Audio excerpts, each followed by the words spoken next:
Assalamualaikum warahmatullahi wabarakatuh. Saya Ramadan Falevi dari Fakultas Bahasa dan Sastra dan Program Studi Sastra Indonesia. Saya akan mempresentasikan UAS yang telah Ibu berikan dan saya memilih teori feminisme.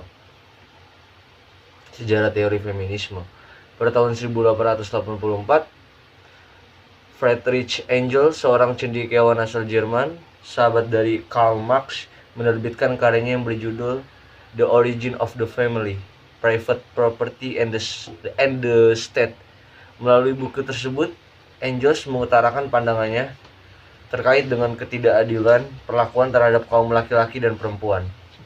Pada masa itu, tenaga kerja perempuan tidak digaji. Suara dan pendapat perempuan juga tidak diperhitungkan dan didengar. Dalam Jackson dan Sorensen tahun 2005. Pada akhir abad ke-19, mulai muncul gerakan yang disebut sebagai gerakan feminis.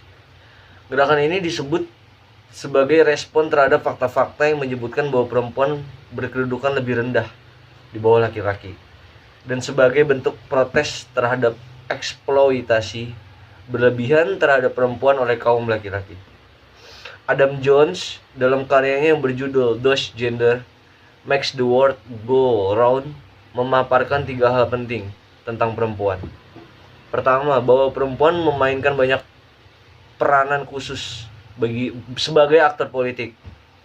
Ketiga, perempuan secara historikal dipandang rendah, tidak diperhitungkan, dan bahkan dianggap absen keberadaannya. Dari sudut pandang kesejarahan, feminisme sebagai filsafat dan gerakan berkaitan dengan era pencerahan di Eropa yang dipelopori oleh Lady Mary Montagu dan Marquis de Condorcet. Ketika itu, perempuan baik dari kalangan atas, menengah, ataupun bawah tidak memiliki hak-hak seperti hak untuk mendapatkan pendidikan, berpolitik, hak atas milik, dan pekerjaan. Kata feminisme dicetuskan pertama kali oleh aktivis sosial utopis pada tahun 1837. Gerakan ini awalnya ditujukan guna mengakhiri masa-masa pemasungan terhadap kebebasan perempuan. Dalam masyarakat tradisional yang berorientasi agraris, kaum laki-laki cenderung ditempatkan di depan, di luar rumah, sementara kaum perempuan di dalam rumah. Adanya fundamentalisme agama yang melakukan operasi terhadap kaum perempuan memperburuk situasi. Pergerakan di Eropa untuk menaikkan derajat kaum perempuan disusul oleh Amerika Serikat saat terjadi revolusi sosial dan politik. Di tahun 1792, Mary Wollstonecraft membuat karya tulis berjudul Mempertahankan Hak-Hak Wanita, yang berisi prinsip-prinsip feminisme dasar yang digunakan di kemudian hari. Menjelang abad 19, feminisme lahir menjadi gerakan yang cukup mendapatkan perhatian dari perempuan kulit putih di Eropa.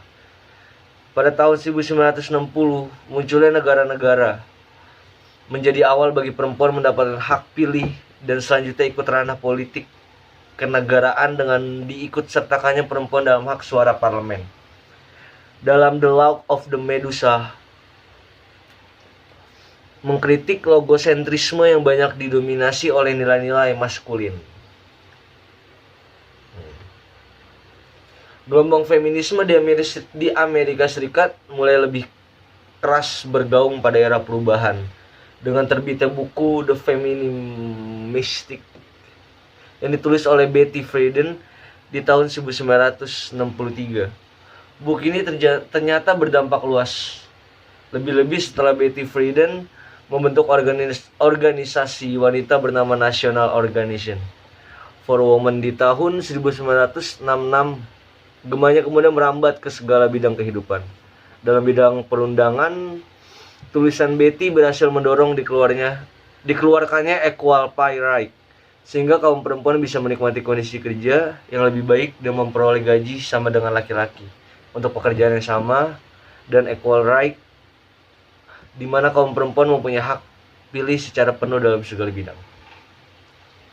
Marginalisasi peran perempuan dalam sebagai aspek kehidupan, khususnya ekonomi dan politik, merupakan bukti konkret yang diberikan kaum feminis Gerakan perempuan atau feminisme berjalan terus.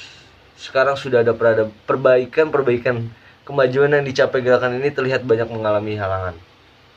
Di tahun 1967 dibentuklah Student for a Democratic Society yang mengadakan konvensi nasional di Ann Arbor, kemudian dilanjutkan di Chicago pada tahun yang sama.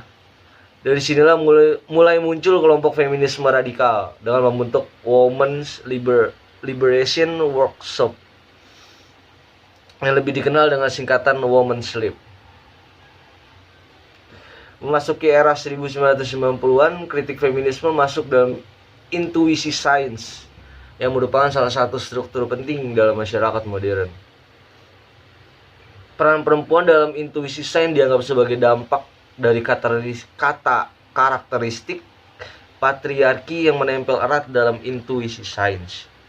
Kaum feminis telah berani masuk dalam wilayah epistemologi sains untuk membongkar ideologi sains yang sangat patriarkal. Dalam kacamata ekofeminisme, sains modern merupakan representasi kaum laki-laki yang dipenuhi nafsu eksploitasi terhadap alam. Dengan relasi patriarkal, demikian sains modern merupakan refleksi dari sifat maskulinitas dalam memproduksi pengetahuan yang cenderung eksploitatif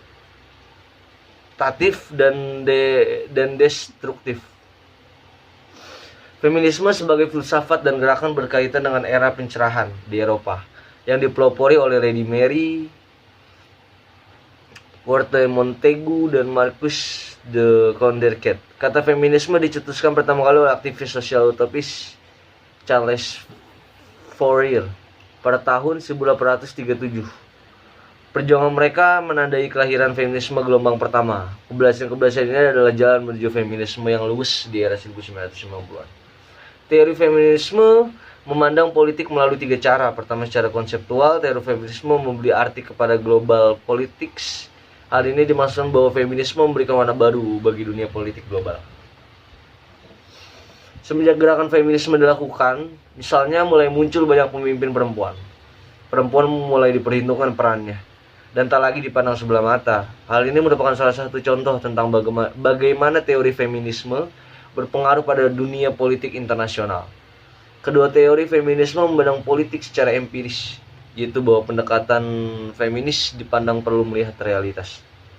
Hal ini dimaksudkan bahwa teori feminisme perlu mengembangkan dirinya sedemikian rupa agar dalam penerapannya teori feminisme dapat menganalisis fenomena-fenomena nyata yang terjadi terkait gender khususnya dan dapat memprediksi hasilnya.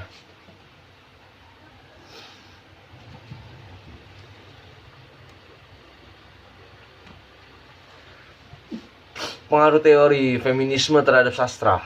Yang pertama, membuka pandangan bahwa para pembaca dan aktivis perempuan membawa persepsi, pengertian, dan nalar yang berbeda pada pengalaman membaca karya sastra. Dan yang kedua, menambah corak baru dalam karya-karya yang lahir dari teori ini. Dan yang ketiga, memberi pengalaman yang berbeda dengan sudut pandang yang berbeda juga ketika membuat atau membaca karya sastra yang menggunakan teori sastra tersebut. Konsep feminisme. Feminisme merupakan konsep pemikiran yang menurut adanya kesetaraan, hak, dan keadilan yang sama pada wanita dengan kaum pria. Konsep ini merupakan salah satu bentuk dari emansipasi wanita di seluruh dunia. Menurut Mujianto, bahwa penyebab utama yang muncul feminisme adalah adanya pandangan sebelah mata terhadap wanita, disertai macam-macam anggapan buruk yang dilekatkan kepadanya dan citra negatif dan masyarakat. Feminisme adalah sebuah gerakan perempuan yang menuntut emansipasi atau keadilan hak dengan pria. Feminisme tidak seperti pandangan atau pemahaman lainnya.